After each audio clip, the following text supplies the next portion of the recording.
Hello, everyone. Welcome to exciting show of Grid Live Pre-Race, and thanks to everyone for tuning in during the Le Mans 24 hours. Julia, welcome back. Excited to have you back. I know exciting day, especially for everyone in your country, as of course, big news, winner of the tournament for tennis. So very big day for everyone in Poland, and a big day for motorsports with 24 hours. And a big thank you to our Patreon subscribers, calling the show, Mark, Robin, and David, for keeping us on the air. They invest in the Grid Network each and every month. You too can invest in us through the Grid Network, through Patreon, or buy me a coffee where you set the amount. You can even send a cup of coffee to a particular on-air person. So if you want to send Julia a cup of coffee, I know you were just over in Italy for World Superbike, now back here because in Italy this week, MotoGP, and what what a sprint race we saw. We saw cloudy skies. Then we saw some rain coming, so it looked like okay, this could be a wet weather race. The rain flags even came out, but it didn't materialize. The rain sort of died down. The sun started to come back out. Pecco, Marco Beschecchi, Martin, they're your top three on the podium. The Ducatis, especially with that long main stretch, look very hard. But when we had those rain flags earlier, Jack Miller, we saw he was up there contending. Jack Miller loves the rain. Brad Binder, his teammate in the KTM, 366 kilometers per hour, that equivalent of 227 miles per hour, new speed record. Jack Miller, once the rain started went away, Ducati took over. Julia, does it look like Ducati will take the win tomorrow, or does KTM have any shot at taking a win? Yeah, at the beginning, I want to say that it's good to be back, even though I love to be at the track in Italy at Misano. And we, as you said, we have an exciting week of racing because now even my TV Le Mans is going on. Just Isle of Man TT just finished, so much to watch beside MotoGP. But yeah, of course. To be honest, I do think that Ducati will be ruling over Mugello, just like Ducati ruled over Misano in World Superbikes last week. But definitely KTM showed some speed, especially, considering that it was Brad Binder who, on a straight in Mugello, set the fastest ever speed in MotoGP. It wasn't a Ducati, not Bagnaia, not Bezzecchi, or any other rider. It was Brad Binder, KTM. And I think we all need to say that KTM was quite in a shape in this race, especially, to be honest, both Brad Binder and Jack Miller were going hard into racing. Both of them just pushing into the group. We've seen Jack Miller pushing Mark Marquez wide. That's why he fell to the 7th place when he was third. And then we saw Brad Binder coming in and pushing Fabio Quartararo wide. So these guys were really determined to do their best in that race. So I do think that Ducati will be definitely a favorite to win tomorrow, especially that not even our top three was a Ducati because it was Pecco. Then we had Marco, who was fighting with Pecco but was in the end second in today's sprint. Then we had Jorge Martin, who crossed the line like half length of the bike before his teammate Joan Zarco, also on the Ducati. So then we had the KTM and Honda, Marc Marquez. We also have Luca Marini before them. So the top 5 for Ducatis. So I do think that this is going to be the race. It's hard to say if it's going to be the race of Pecco Bagnaia for sure. It could have been Marco Bezzecchi. It's so good to see him fighting with Pecco, and considering the fact that he's really close to him in the championship, this gives us at least a fight between the Ducatis, by a fight. So I would say that this race will go to Ducati, Bezzecchi, Bagnaia, maybe Martin. But I think that considering that, MotoGP is always unpredictable, also we see some weather containments today, that who knows, maybe it will also rain more tomorrow. And then we also have KTM of Jack Miller and Brad Binder in the game. And I do think we may have Marc Marquez in the game, because today's situation, he really proved that he can ride against the Ducatis and at least fight with them. Maybe not win, but fight with them. And he was just pushed wide by Jack Miller, and that's why he fell back into the grid. And then we also have Alex Marquez, who's next to his brother on the front row, and he was really unlucky today, being pushed by Brad Binder and crashing in the first lap because he also had a good pace. And tomorrow, if he's gonna survive the first lap, he also may be one of the candidates for the podium, even for the win. But of course, probably we all gonna set it on Pecco Bagnaia. But I think it's gonna be a Ducati, but it's harder to say which Ducati is going to be. Yeah, it's hard to pick which Ducati. I lean towards Pecco Bagnaia, especially since he has his race won last year. Looks good. Jorge Martin, he's always fast too.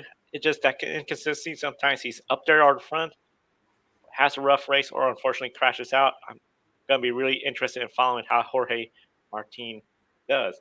From the chat room, Ben Schneider's greeting from Sonoma. At the track over there was the last car. So once again, friendly reminder to everyone, buy a cup of coffee for Ben, Julia, or anybody in the Grid Network. Be sure to do so. Now, Julia, I have to ask you, brought up Marc Marquez. That contact with Jack Miller put him towards the back. We didn't see much of him because of the sprint race. Only 10 laps. I was wondering if maybe you think he was holding back a little bit for tomorrow's race, and you mentioned you anticipate he could be up there in the front, contending for the podium. How likely is it that with the Honda Marc Marquez combination at this track, we would see him on the podium with so many Ducatis around? And then a second question was Juan Mir being out with injury to his finger. Could he be in danger of losing his ride to another rider in 2024? Yes, I think I'm gonna begin with Jean because that the first thing that happened this week that he's out, and I am afraid I do think that he is in danger of losing his seat for the next year because it doesn't really look good to him. I would say that it looks even worse for him than it looked for Paul when he joined Repsol Honda. Jean cannot understand his bike, and it's becoming even worse than Paul Espargaro. Because he cannot understand it even more, and this bike became different. Still, even though Honda changed so much in that bike, there is a different chassis because there is a chassis of Kalex, which Mark says, which is interesting, that it's really not performing in the long corners. So there are not many long corners in Mugello, and none of this works for Jean Mir, and it looks like this may make Honda to try to dip him for the next season and look for someone else.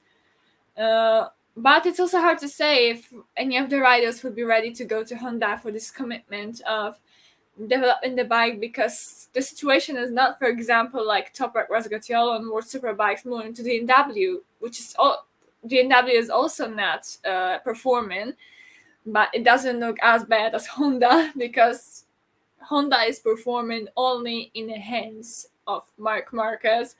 That's why I do think it is possible for him to make a podium tomorrow.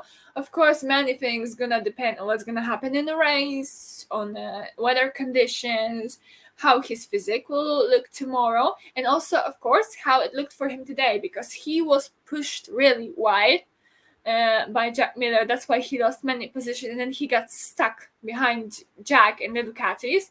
So maybe if tomorrow he'll be able to hold on after the top Ducati of Pecco Bagnaia, or maybe even Jorge Martin if he's gonna go into front, or his brother, then maybe it may look better for him. Maybe if he's going to be able to hold on after the Ducatis without being stuck by KTM or being pushed around, then maybe he will be able to make a better strategy and fight with them more. Because let's be honest, the sprint races, both MotoGP and World Superbikes, are not about tire strategy. They are more focused on the race in itself, and it also then depends how the bike behaves on that specific circuit, on the weather conditions. But in a longer race, the tires come into thing, and the strategy for the whole race. If you're looking behind the rider, or you're trying to catch him up immediately, or just riding behind him to find out how to overtake him, you have more time for that. So I think it's possible for him to get a podium.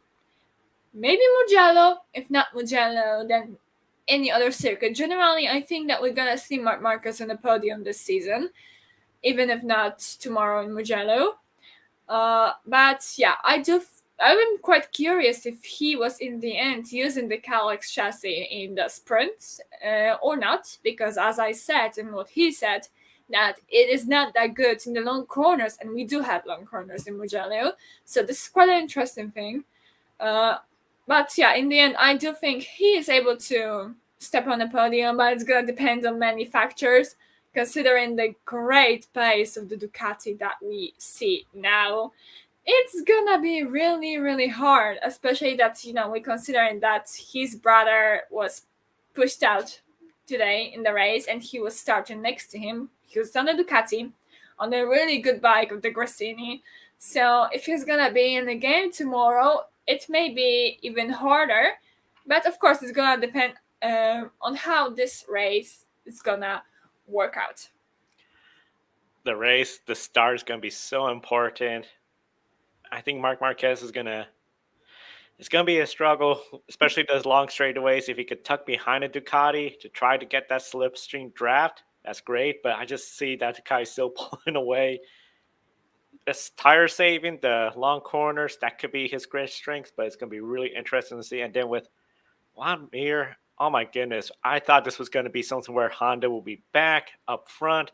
That has not worked out. And in fact, looking at the point standings, Mir is not even in the top 20. It's just been a horrible season. And I'm starting to wonder if people are starting to question, okay, you won this championship 2020. You Yeah. haven't really performed. Are you the real deal, or were you just the Suzuki was good that year and you just capitalized because we know You that was a know, crazy it's year like for MotoGP. really hard to say, considering that probably you remember, and all of you remember that season, that it was, we all thought that it's gonna be finally a season that Fabio's gonna win the championship, especially with Mark's absence. But Fabio just couldn't, comprehend it all with all his psychological stuff. He couldn't survive the pressure. And then we had Franco Morbidelli and Joan Mir going up, and Joan won by being really consistent and being able to get a lot from Suzuki's bike. But then the rest of the season didn't look that good. And then he changed the team because, of course, Suzuki left MotoGP. I think he is really, really suffering, and it's gonna be really hard for him, not even to save is to stay in his seat in MotoGP. It's hard for him to be there, because I don't think he really enjoys what's going on now, and that he enjoys crashing all the time or not performing, being in the last places. So I don't think he would enjoy losing a MotoGP place, but I also don't think he's enjoying riding now, at least. And maybe he's not even like Franco Morbidelli, who was not performing, but he told the journalist that, what are you asking me about the superbike? I'm still here and I still want to stay here. John looks resigned. Yeah, Mir is just, it's not looking that great at all. I just don't see. I'll be surprised if he's back in the Honda Repsol 2024 because I feel, especially since 2020, Honda, they want to turn around the season. They were hoping this season will be the year championship contender with Marc Marquez. That has not gone to plan. Marquez just got around Danny Pedrosa in the standings after the sprint race today, and I was like, that's just an indicator that your season has not been that great when you're just finally getting that done and Yeah. get some wins. You got some favorable tracks. Germany, of course, Marc Marquez loves that King track. of the King of the Ring. He would love to get that in a season turnaround. I think Honda, with Marc Marquez, there'll be podiums. I would be surprised, but then again, we did see Rins get a win earlier this year at Coda, a track that was really good for the Hondas. It's going to be a yeah. struggle. Yeah, and I do think, to be honest, that I would be, unfortunately for Mir, I would be surprised also if he kept his seat for 2024, But it's of course gonna depend on what Honda's chief man is looking for and what they will decide. But let's remember, as you said, we have Rins who kind of was able to contain his Honda LCR Honda bike better than Jean is now doing with Repsol Honda. And Honda kind of focused on making this bike similar, so they are not as different, and as Repsol Honda is not as mark focused as what this was before in the season before his injury. And let's remember that we had Iker Lecuona from Honda in World Superbikes replacing Marquez in Jerez. And he, for taking into account that he hasn't been in MotoGP for almost 2 years, he did quite good, and he was pleased with himself because I did interview him last week in Misano, and as he was last year, he was unhappy about what happened inside the MotoGP paddock and how he was treated by KTM, about his live man and how the whole paddock looks like. He loves MotoGP bikes, and he was so happy to be in a MotoGP bike. So I think, to be honest, if Honda asked Iker Lecuona to step into Repsol Honda, I do think, even though he was unhappy with MotoGP paddock and that he says that World SBK paddock is more of a family and it's easier to be there, I do think he would be able and he would say yes and step into MotoGP to Repsol Honda. That would be really something if he steps up into the Repsol Honda team. Definitely encourage everyone in the chat room, comment who do you think could be in that second Honda next year. Now, of course, going back towards the front, Marco Bezzecchi is now a couple points behind Bagnaia in the point stand. It was 1. Now I believe it's up to 4 points in the point stand. Oh, that's NASCAR stands. There we go. 4 points behind as I anticipated. Bagnaia still needs to be more consistent. We've talked about this because he wins, then he crashes. He got the win in the sprint race already. Last year, Pecco, he won this race, but then he had 2 consecutive retirements, but then 4 wins, a second place, and then another retirement. Now we know he came back a long way to get the points lead from Fabio Quartararo. This year, he is ahead, but only by 4 points. Do you think Mugello could be a good opportunity for him to start a winning streak and put some distance behind Bezzecchi and everybody else? I do think that this is a great opportunity for him, especially that we know Mugello is an amazing track. It is a great track, especially considering for Ducati, considering the long straights and the long corners. I think he can build his lead and he may extend it, but it's gonna depend a lot on how Marco Bezzecchi is gonna behave in tomorrow's race, and also, of course, MotoGP is unpredictable. So if nothing's gonna happen to him, there will be no crash with other rider or mechanical failure.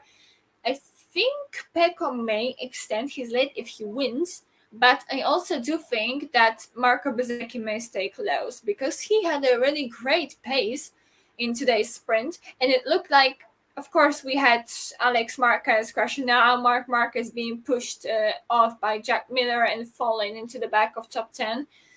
So they were out of the way, but he was faster than the Pramac guys. So then Jorge Martin and Joan Zarco, which are another 2 Ducatis, he was fighting with his teammates, Luca Morini, but he came out on top. He was better. So tomorrow, it may be a situation in which we're gonna see Marco Bezzecchi over, maybe depends on his start. He may storm off the start. If not, we may see him slowly overtaking other riders and then going after Pecco Bagnaia.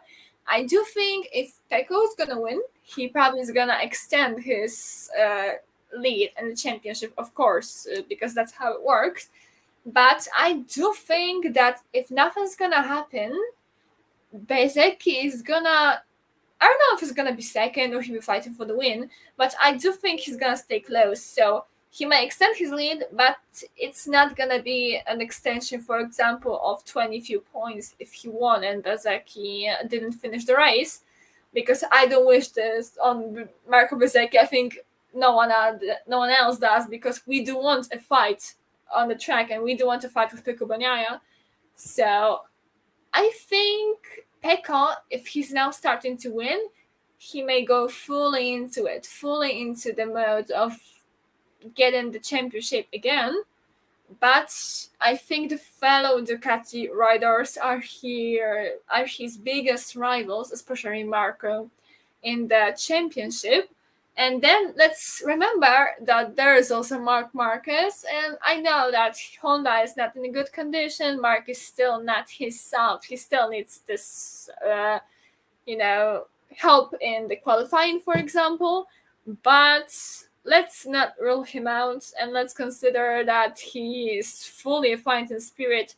Like he said after Le Mans, he prefers to throw away a race like in Le Mans when he was second and third and then he crashed, than to finish 10th. So this man is gonna fight really hard to stay in the front with the Ducatis and also fight with probably Pecco Bagnaia. Hard to say. I do think that Pecco may be now on his winning way, but it's not gonna be that easy. It's not going to be easy. And with Pecco, if he gets the win tomorrow, I anticipate he's going to have more confidence going forward and can really control his own destiny when it comes to the championship. Beschecki will then have to really start to push hard, push Pecco Bagnaia for mistakes. You have to wild card Marc Marquez if we're at a track like Germany or another one where he has a good qualifying effort and he's up front. He's going to be very aggressive and hard to get around. I think it's going to be really interesting to see how Pecco handles going from chasing Fabio Quartararo last year to now defending the lead this year. That's going to change some strategy and everything because we haven't seen him do that before. It's always seems to be chasing Quartararo 2 years ago, crashed out, championship over. Last year, got it done. This year, very, very much wide open contest, and it's going to be really exciting to see what happens. The Italian Grand Prix in Mugello, and before we let you go, Julia, we have to do pick a winner. I know it's been a while. It's really been interesting. A tie up front, Alex Kobe. Everyone have been sharing already their Le Mans pick a winner. When it comes for the MotoGP race, who do you see winning tomorrow? I'm not gonna be really original and creative. I'm just gonna say Pecco Bagnaia because I do feel that, as I said, it still may be any of the Ducatis. It may be Marco Bezzecchi, maybe even Alex Marquez if he is gonna find his great speed and pace. But I do think that Pecco has the most ground for the win and that he is able to do it tomorrow. I'm gonna go with you as well too, because if it was pick a manufacturer, well, Ducati, that would be too easy. But yeah, I'm going with Pecco. I feel, especially after today's win, he knows he could go out there get another win. Yeah. The other riders, I don't think they're gonna be, especially if you're a Ducati rider. If you're thinking, well, Bastianini's back, maybe not second place, third place, and I'm second and third place, I could show I should be considered for that seat in the future in case Bastianini doesn't do well rest of the season. So I think it's going to be really interesting setup for Pecco Bagnaia to just go out there, get the win, a very popular win, of course, his home country, Ducati's home country, Yeah. the red of Ducati. I think that's what's going to happen. And Julia, we thank you so much for your time as always when it comes to MotoGP, and we encourage everyone to follow Julia and consider buying her a cup of coffee. Link in the video descriptions. Now we'll switch over to the NASCAR Cup Series at Sonoma Raceway, and it's going to be a very exciting race weekend for the Toyota Save Mart 350 weekend is here. Last year, Daniel Suarez, he won this race. He started 8th place. Qualifying, that's going to be something to really watch for. If you're in the top 10, a very good shot at winning this race. The one big difference compared to last year, though, there are no stage breaks. So it's going to be really interesting to see what happens without the stage breaks, particularly with the strategy. However, last year's race, the two cautions outside the stage breaks, one for debris on lap 11 and another one on lap 84. So we had a 23 lap run to the finish, at the end of last year's race. So no overtime, no late race cautions. So Sonoma, here's what I'm going to be looking at. We've never had a race go caution free at Sonoma. The least was 2 cautions, 2012 and 2019. 2019 really stands out because that's when we had the stage cautions. That means those were the only 2 cautions to occur. I anticipate this race could potentially go caution free, potentially 2 or 3 cautions. We're going to see, I think, a caution. Somebody at some point is going to go off the track. If they bring a bunch of gravel, dirt onto the track, we need a caution for that. Or they make contact with the tire wall and it gets stuck, or the tire wall just needs to be addressed, we're going to have a caution. So I anticipate 2 to 3. I don't think we're going to have a caution free race, but we will have long green flag runs. So this is going to make it really interesting for the strategy since we don't have any guaranteed cautions. The easiest one, of course, is if you're going to be making a strategy for the drivers, pit when you need fuel or tires. Sonoma, low grip. So it's going to be very hard for the tires to sort of make that grip. They could start to wear out before you get fuel. Now, that is the easiest way. Another option, and it's very common when it comes to road course racing, is reverse strategy from the last lap towards the front. So you'll be pitting very early in this race, but you'll be setting yourself up for one final pit stop that will take you to the finish. But this is NASCAR. We have overtime, so you can't exactly predict that the race is going to end on the scheduled last lap. You may have to throw in there another 3 to 2 laps because if we have an overtime finish, you're going to have 2 more flags, the green flag, then either the white or the caution flag. So at least 2 more laps. You've got to really focus on getting a good amount of leverage when it comes to the pit stops and getting enough fuel so that way you don't have to worry about overtime ruining your race. But at Sonoma, we got a lot of corners, a lot of elevation changes, and the pass we've seen passing could get very tricky here. When it becomes tricky and difficult to pass, this is where you could do another strategy, and that is to go off sequence with everyone else since we don't have a guaranteed caution. You know we're not going to have stage break cautions. Get yourself off a cycle and try to get clean air. So as others start coming in for their pit stops, you could pick up those positions. As long as there's no caution flag, you'll be in pretty good shape. But if you got lucky and pitted right before a caution comes out, as they all make a pit stop, you're going to go to the front. So I believe those are going to be the 3 major strategies you're going to be seeing at Sonoma tomorrow in the Toyota Save Mart 350. Now, which drivers do I anticipate will use each strategy? I anticipate the first 5, maybe 6 drivers, they're going to be going towards when they need to fuel up or the tires start to really give way and somebody started a pit stop to try to undercut them. That's what I'm going to see. From 6th place on back, I anticipate you're going to be seeing them try to work the race backwards from when they could pit earlier to get that clean air and then make up ground as others stop. Or if you're way in the back or you're just in a position where you know, okay, we're surrounded by dirty air, it's getting really difficult to pass, let's go off sequence and hope a caution comes out right away and we gain a ton of positions, or there's no cautions and then we try to go towards the front and then get a timely caution in case we're a little bit short of fuel towards the end because you're going to be off sequence. So you're going to be at the mercy of potentially a later caution or overtime. Those are some of the big key strategies I'll be looking at. Some of the favorites for this race. Well, you got to look at Daniel Suarez, of course. He won this race last year. Kyle Larson, Kevin Harvick, Martin Truex Jr., they've won this race as well. And Kyle Busch. Those are the previous winners that are in this race. Kyle Busch has 2 wins here, but his last win, 2016. So it's been a while. Can he win with Richard Childress Racing and make it 2 in a row from Gateway and now here? I believe he can. That team seems to be running really well. They got good notes, especially from a driver that hasn't won here yet, but won at Circuits of the Americas, Tyler Reddick. Reddick, I think, is a driver you definitely got to consider if you're doing fantasy NASCAR, maybe even put him in your garage. If you're thinking you're going to put Kyle Larson, Daniel Suarez, and Truex on the start, Tyler Reddick could be a good garage pick because he won at Coda. He's very good at the road courses. We know he could bring that Toyota towards the front. Last year, the Toyotas were not that good on the road courses. This year, he got that win in Coda. I think he has a potential to go out there, get the win for 23-11. So Tyler Reddick is a driver to watch.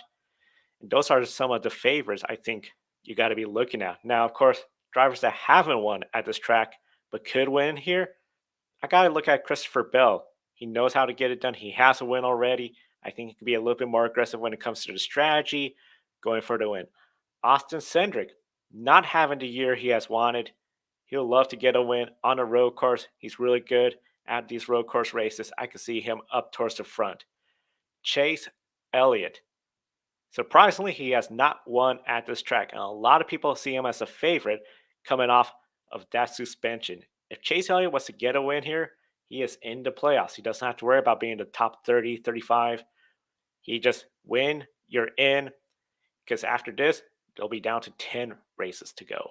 You got to really watch Chase Elliott. I think he's going to be somebody to watch throughout this race weekend. But of course, qualifying will be the most important part of this. If you're in the top 10, you have a really great shot at winning this race. If you're mid-pack, you're really going to have to start thinking about different strategies. When do you think a caution could come out? One of the things I'll be telling my spotters, look around. If you see a potential caution, like a car starting to slow and they're on on corner 2 or 3, let us know. We're going to get a pit road before that caution comes out. So that way we can make up a lot of ground while everyone else makes pit stops under that caution. So it's going to be very interesting race. Without the stage breaks, I anticipate we're going to see a lot of different strategies. The 3 common ones, as I mentioned, the favorites, those are how I'm sticking with when it comes to pick winner. We encourage everyone to chat or comment with who you think is going to win the MotoGP or the Toyota Save Mart 350. MotoGP, as I mentioned, I'm going with Pecco Bagnaia. For the Toyota Save Mart 350, I'm going to go with Chase Elliott. I think Chase Elliott is motivated. He hasn't won here yet. He'll love to get another road course race win. I think he's going to have to get a good qualifying effort. I'm anticipating 5th place or better for that number 9 Napa Chevrolet. I think he's going to get the win, get himself into playoffs, and that'll be the best way to respond back after the suspension, the broken leg, and say that's behind us. Now let's just focus on getting more wins for the playoffs, answer less questions about the snowboarding accident, the suspension, and just focus on winning. Chase Elliott and Pecco Bagnaia are my picks. And of course, we encourage everyone to follow us on social media. If you're watching us on YouTube, subscribe. Hit that bell icon. We'll be on the air tomorrow for Grid Live Wrap-Up, Grid Ranking on Twitter. There will be updating the Grid Endurance Performance Index. Big weekend for the EPI with the Le Mans 24 Hours. We'll have a recap of the Le Mans 24 Hours as well on Grid Live Wrap-Up. If you're on LinkedIn, find the Grid Network, especially if you are having experience in broadcasting, want to be on the air and know motorsports. We'll love to talk to you, especially if you just want to get your resume a little bit more, because there are opportunities. Join the Grid Network team. Check out our LinkedIn and, of course, gridranking.com for all our articles from our writing team. And we encourage everyone, buy me a coffee. If you want to buy a cup of coffee for anyone on the Grid Network team, whether it's on the air, our writers, or even our social media team, be sure to click the link to buy a coffee. And, of course, Patreon. That is where if you want to invest in the Grid Network, help us grow, you could do that. Link in the video description. At $500 a month, we'll be consistently sending folks to the track. We're very proud to have been here this past week in Portland. Very excited to see he's in Sonoma. Julia was at the World Superbike race weekend in Italy. And of course, we want to send more of our folks to the races across the country and the globe. So be sure to follow us, subscribe, and like to the Grid Network right here. I'm Joe Samdiego. Thank you for watching. We'll see you next time and enjoy the races. Thank you for watching us right here on YouTube. Be sure to subscribe and check out some of our other videos, including Life on the Grid, where we interview folks from the motorsports industry. Thank you for watching. We'll see you next time.